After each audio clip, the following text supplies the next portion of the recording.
আল্লাহ তাআলা বলল ফাসতামিউ লাহু ওয়া আনসিতু, চুপ হইয়া শোনো, মনোযোগ করে শোনো। প্রশ্ন করতে পারেন বা হুজুর কোরআন শুনলে কি হবে, কোরআন শুনলে কি পাবে? আমার কলিজা টুকরা নওজওয়ান যুবক, অনেকগুলো যুবক ভাই বন্ধু রয়েছে। এ বাবা, প্রত্যেকটা মাহফিলে আমি যুবকদেরকে বারবার ডাকি, বারবার ডাকি। আমিও তো একটা 33 বছরের যুবক, সেই জন্য যুবকদের সঙ্গে মহব্বতটা আলাদা। আল্লাহ তাআলা বলল, যারা কোরআন শুনবা, মনোযোগের শুনবা, আমার আল্লাহ তাআলার ওয়াদা লাআল্লাকুম তুরহামুন। আল্লাহ তাআলা বলে দিল, নিশ্চয় নিশ্চয় যারা কোরআন শ্রবণ করবা, কোরআনের পিছনে সময় দিবা, কোরআনকে মনোযোগের শুনবা, চুপ হইয়া শুনবা, নিশ্চয় আমি আল্লাহ তাআলা ওই বান্দা বান্দির উপরে আমার রহমতকে নিশ্চয় অবতীর্ণ করব। ও আমার বাবারা, বন্ধুরা, আমার কলিজা টুকরা যুবক, আমার পর্দানিশী মা বোনেরা, আপনারা আগেও বলেছি ধন্য ধন্য ধন্য। বানাত মাদ্রাসা কায়েম করেছেন, এখানে কোরআনের তালিম দিয়েছেন। দেখেন দুনিয়ার মাধ্যমে রে বাবা, আমার আপনার নবী এই দুনিয়ার মাধ্যমে নবুয়ত প্রাপ্ত হওয়ার আগে এই যে মা বোনদের কিন্তু কোনো সম্মান ছিল না, কোনো ইজ্জত ছিল না। মা বোনদের ইজ্জত সম্মান তো দূরের কথা, মা বোনদের এই দুনিয়ার জমিনে বেঁচে থাকারই কোনো অধিকার ছিল না। ওই মা বোনদেরকে নিয়ে আপনারা কোরআনের তালিমগাহ খুলেছেন, ধন্য আপনারা।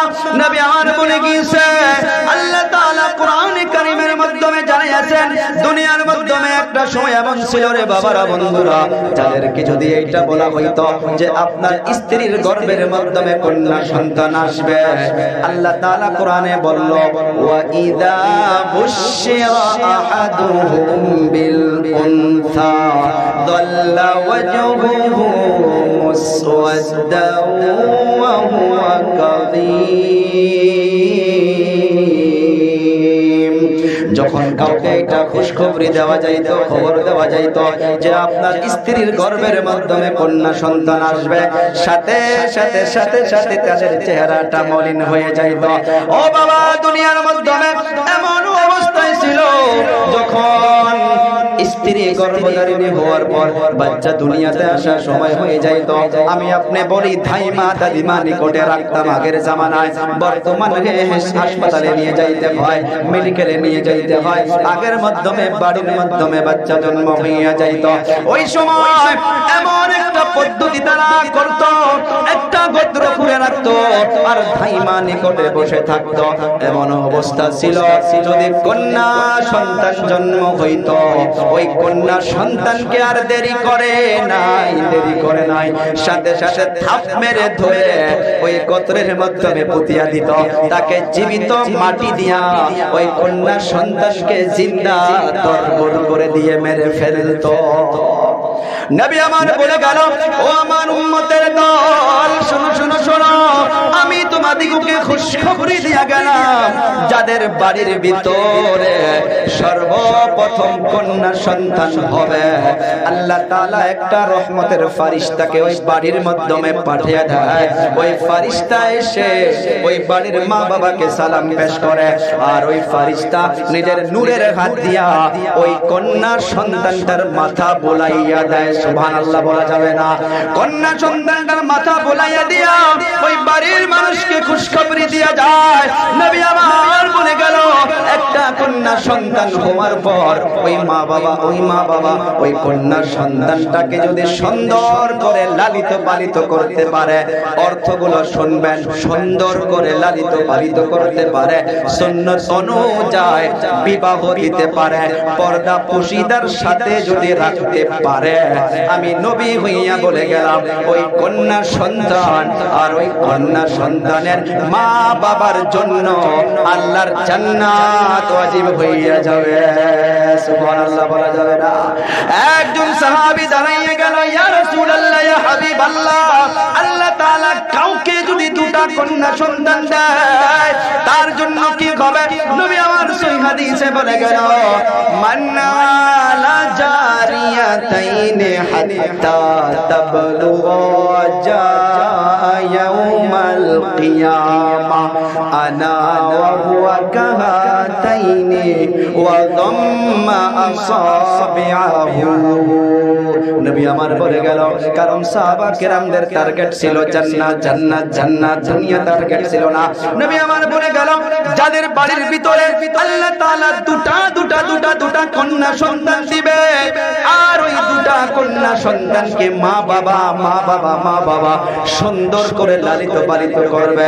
সুন্দর করে অর্থ হইতেছে আজকের তারিখের মা ও বাবা, মা মেয়েকে বাজারে নিয়ে যাচ্ছে, বাবা মেয়েকে বাজারে নিয়ে যাচ্ছে, মা বাবা নিজের হাতের দ্বারা টাইট ফিট করে জিন্স প্যান্ট কিনে দিতেছে, টপ কিনে দিতেছে।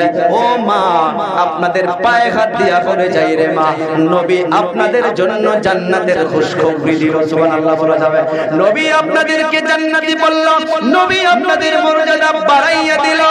ও মা, কেন কেন কেন নিজের জন্য নিজের ব্যবহারে নিজের দোষে ওই জান্নাতকে হারাইয়া কেন জাহান্নামের রাস্তায় চলে যাও? মাদের কাছে প্রশ্ন, কারণ একটাই, দিন নাই দিন নাই দিন নাই।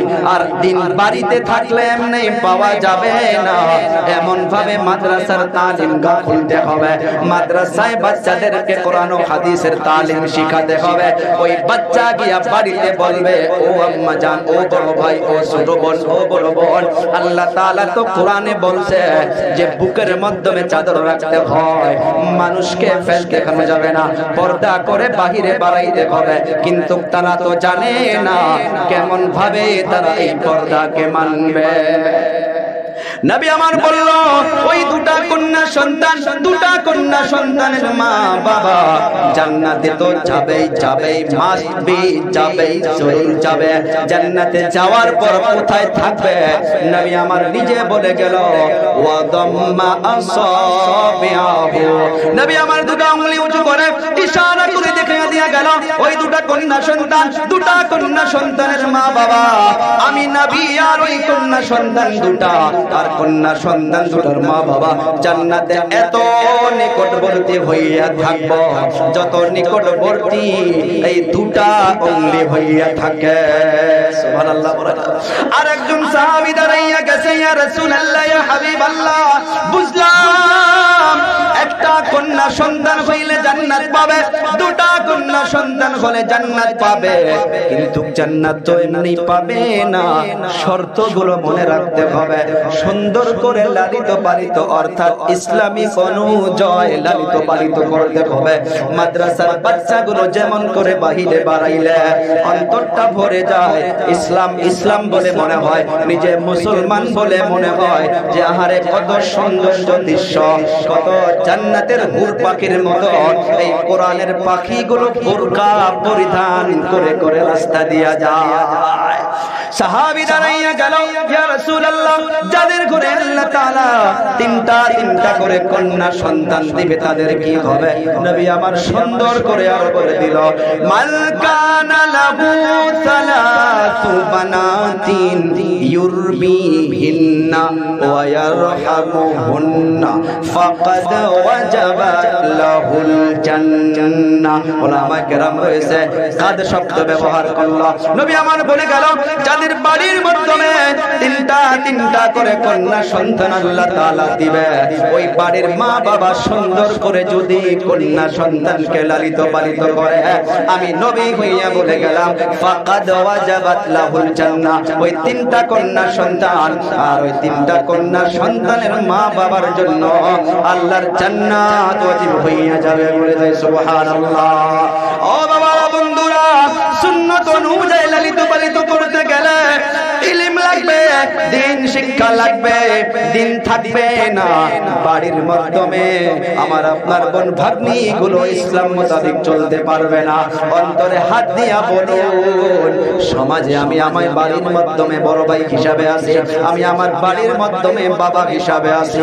এইটা খুশি হইয়া থাকেন না যে দুনিয়া এমনি পার হয়ে যাবে, দুনিয়া এমনি পার হয়ে যাবে না রে বাবা না। নবী আমার বলে গেল, কুল্লুকুম রাঈন ওয়া কুল্লুকুম মাসউলুন আন রাইয়াতিহি। বাড়ির মাধ্যমে বাবা হিসাবে আছেন, বাড়ির মাধ্যমে মা হিসাবে আছেন, বাড়ির মাধ্যমে বাবা নাই, বড় ভাই হিসাবে বাবার জায়গায় দায়িত্ববান হিসাবে আছেন। এই যে সভা চলতেছে, সবার সভাপতি সাহেব এই সবার দায়িত্ব হিসাবে আছেন। আল্লাহর নবী বলে গিয়েছে, প্রত্যেকটা দায়িত্ববান মানুষকে তার দায়িত্বর বিষয় আল্লাহর কাঠগড়ায় দাঁড়াইয়া দাঁড়াইয়া জবাব দিতে হবে। ও আমার বাবারা, বন্ধুরা, আমার কলিজা টুকরা বড় ভাইয়ের দল, বাড়িতে যদি আমার আপনার বোন ভাগ্নি বড় হয়েছে, আপনার দায়িত্বরে ভাই বোনকে বেপরদাগিতে চলতে দেওয়া যাবে না। কারণ দুনিয়ার মাধ্যমে যতগুলো আলিম দেখতে পারবেন, যতগুলো আল্লাহর ওলি দেখতে পারবেন, যতগুলো হাফিজে কোরআন দেখতে পারবেন, সবাই কিন্তু ওই মায়ের পেটের থেকে দুনিয়াতে আসছে।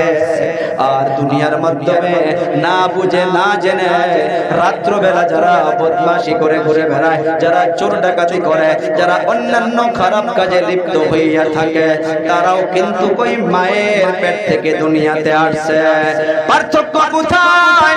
সামনে একটা জিনিস বোঝাইতে পারি, আমি আপনি যদি জলপাই গাছ লাগাইয়া মিঠা আমের যদি আশা করি যে বাবা এর মতো, আর আমি তো বলি যে খারাপ আশার কিছু হইতে পারে না।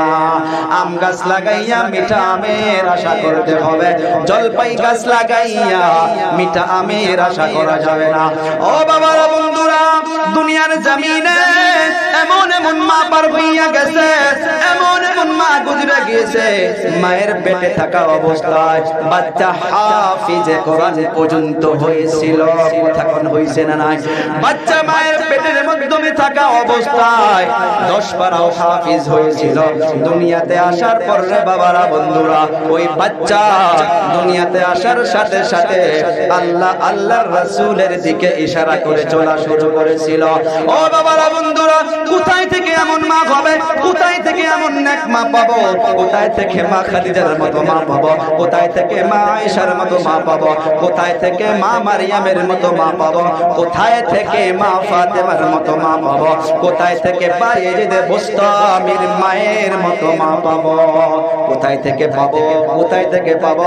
এমন ভাবে মাদ্রাসার মধ্য থেকে এমন ভাবে মা বাড়াবে।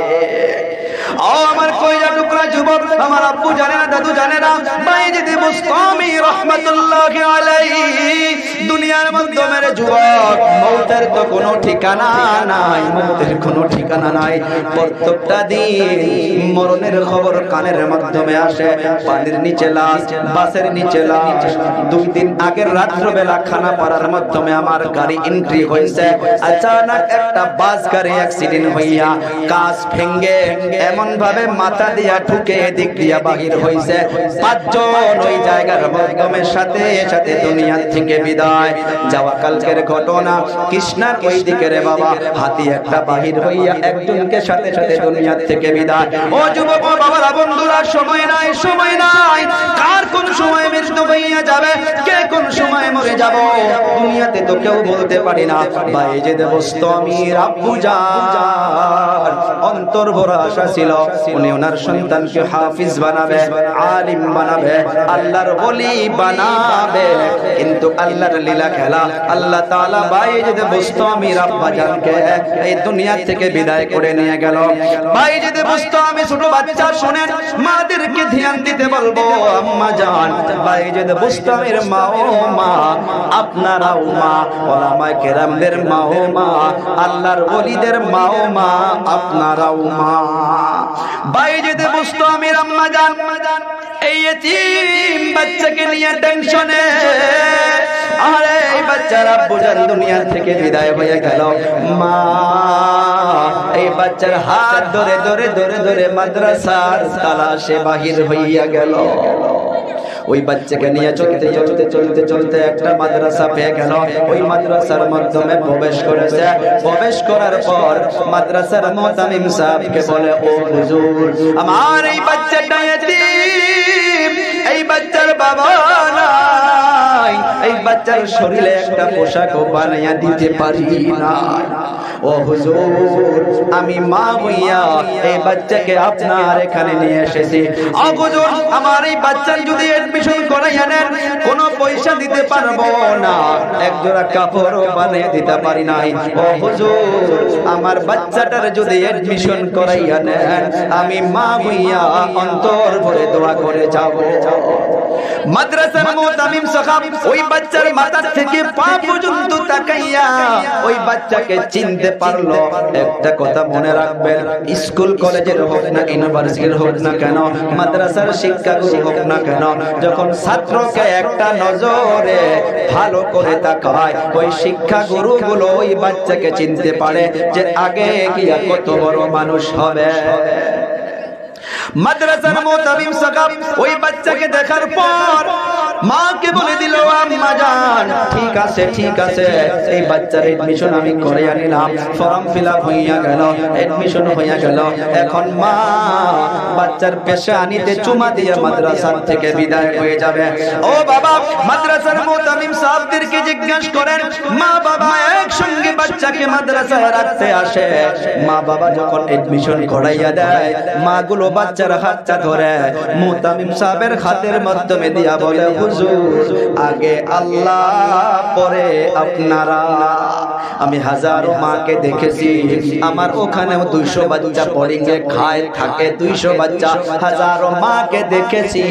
মাগুলো এই কথাটা বলার সাথে সাথে চোখের পানি ছেড়ে দিয়ে কান্না শুরু করে দেয়। বাবা নিকুড়ে থাকে, বাবা মাকে ধমক মারে, বেকার তুমি কান্না করো। ওরকম হাজারো বাবাকে দেখেছি, মাদ্রাসার গেট যখন পার হইয়া যায়, ওই বাবা ও সন্তানের জন্য ঝরঝর করে কান্না শুরু করে দেয়। ও বাবা, আমি নিজে আমার বড় ভাইকে দেখেছি, বাড়ির মাধ্যমে মা কান্না করেছে, বাবা কান্না করেছে, দাদি আম্মা কান্না করেছে। আমার বড় ভাই ওনাদেরকে ধমকাইছে যে ও এখন আক্কাল কোয়ায় যাবে, মাদ্রাসায় যাবে, তার সম্মুখে কান্না করা যাবে না, তার মনটা ভেঙে যাবে, গুসা করেছে। ওই ভাইকে দেখেছি বঙ্গাইগাঁও পর্যন্ত নিয়ে গিয়েছে, ট্রেনের মাধ্যমে যখন তুলে দিয়েছে, ট্রেনে তুলে দেওয়ার পর আমি দরজার মাধ্যমে তাকাইয়া তাকাইয়া ভাইকে দেখে আসিলাম। ভাই এমন ভাবে তাকাইয়া আসিল, অল্প পরে যখন ট্রেন চলে গেল, আমি ভাইয়ের সঙ্গে আরো যে আসিল ওনাদেরকে ফোন মেরেছি, ভাই কত দূর বাড়ি পাইলা কি? বলে না, বাড়ি তো পাই নাই, তোমার বড় ভাই তোমাকে ট্রেনে তুলে দেওয়ার পর এখন গাড়িতে বসে বসে হাউমাউ করে কান্না করতেছে।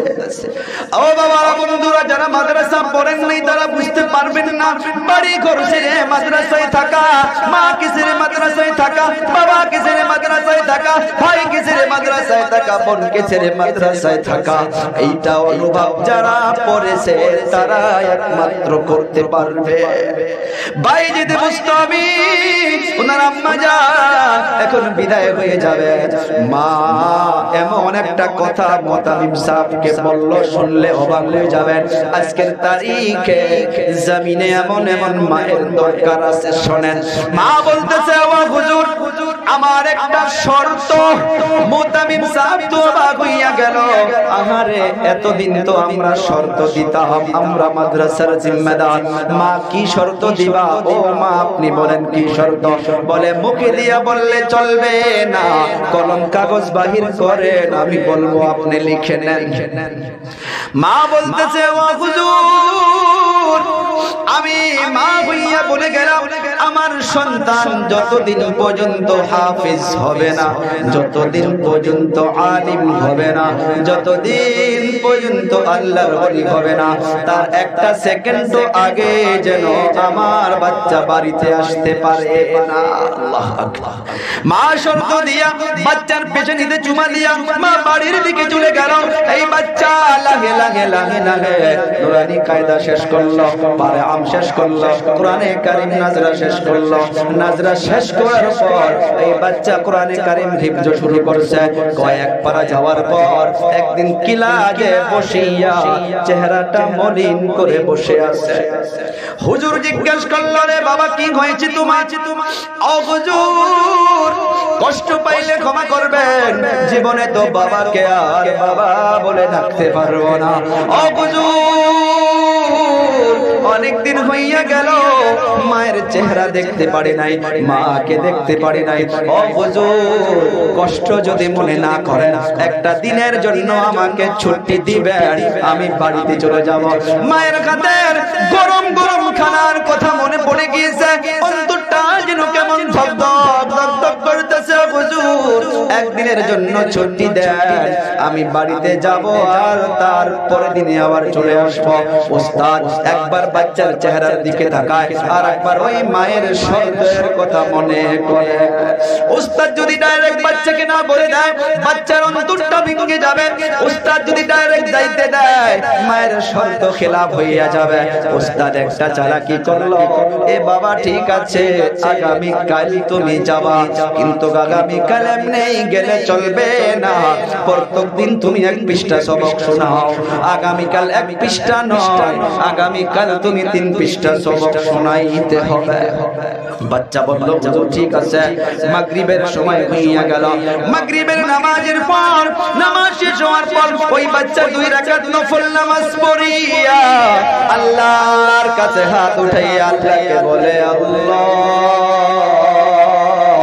আমার মায়ের কথা মনে পড়ে গিয়েছে, আল্লাহ মায়ের খাতির গরম গরম খানার কথা মনে পড়ে গিয়েছে। ও দয়াবান আল্লাহ, উস্তাদ বলেছে আগামীকাল 3 পৃষ্ঠা সবক শোনাইতে হবে। আল্লাহ, আপনি তো ওই আল্লাহ যে আল্লাহ প্রত্যেক দিন 1 পৃষ্ঠা সবক শোনাইতে দেন, আপনি চাইলে 3 পৃষ্ঠা নয় 5 পৃষ্ঠাও সবক শোনাইয়া দিতে আমাকে মুখস্থ করে দিতে পারবেন। দোয়া করে মাগরিব বাদ বসে গেল। মাগরিব বাদ বসে যাবার পর মাগরিব টু ইশা প্রত্যেক দিন 1 পৃষ্ঠা মুখস্থ হইতো। ওই দিন মাগরিব টু ইশা দয়াময় আল্লাহ ওই বাচ্চাকে 3 পৃষ্ঠা সবক মুখস্থ করাইয়া দিল। সুবহানাল্লাহ বলা যাবে না। ও বাবা, একটা কথা শুনে রাখেন, মনে রাখেন, মাদ্রাসার বাচ্চাকে যদি আপনি লক্ষ লক্ষ টাকা দেন, এত খুশি হয় না ওই বাচ্চাকে যেদিন বাড়িতে যাইতে দেওয়া হয়, ওই বাড়িতে যাওয়ার দিন যত খুশি বাচ্চার মনে লাগে, আমি তো বলি পৃথিবীতে এর থেকে আর বেশি খুশি লাগে না। সকাল হইয়া গেল, মুতামিম সাহেব ক্লাসে এসে গেল। এই বাচ্চা কোরআন নিয়া হুজুরের সম্মুখে হাজির হইয়া গেল। 1 পৃষ্ঠা সবক শোনাইয়া দিল, কোনো একটা ভুল নাই।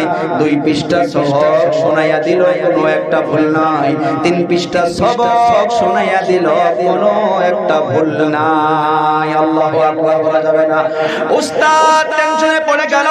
মাদ্রাসা মা যে ওয়াদা করে নিয়েছিল, উস্তাদ মনে করতেছে মায়ের ওয়াদা থাক কি করেছে করেছে, এখন যদি বাচ্চাকে যাইতে না দেয়, এই বাচ্চা সমালোচনা করবে যে আরে মাদ্রাসার হুজুর গুলো নাকি ওয়াদা খেলাফ করে। উস্তাদ বাচ্চাকে বাড়িতে যাইতে দিল। এই বাচ্চা গুনগুন গুনগুন করে কোরআন তিলাওয়াত করে আর বাড়ির দিকে রওনা। বাড়ির দিকে চলে গেল। বাড়িতে গিয়ে দেখে মায়ের ঘরের দরজাটা বন্ধ করা। বাচ্চা বাহির থেকে মাকে একটা ডাক দিল, ও মা দরজা খুলে। আপনাদেরকে প্রশ্ন করব, পৃথিবীতে সন্তানের একটা ডাক মা যদি শুনতে পারে, মা সন্তানের আওয়াজকে চিনতে পারবে কিনা? বলুন পারবে কিনা? ও বাবা, বাইরে বসতো আমি, বাহির থেকে যখন একটা ডাক দিল মা, মা বাচ্চা ডাকটা শোনার পর ঘরের ভিতরে ছটফট করে দাঁড়াইয়া উঠলো। মা শব্দ হইয়া আসে, মা কোনো আওয়াজ দেয় নাই, মা দরজা খুলে নাই। মা তো চিনতে পেরেছে আমার বায়েজিদের আওয়াজ এইটা। ওরে বাবা, ওলামা কেরামদেরকে নিয়ে বলে আল্লাহর কসম কে বলতে পারে প্রায় 2 মাস থেকে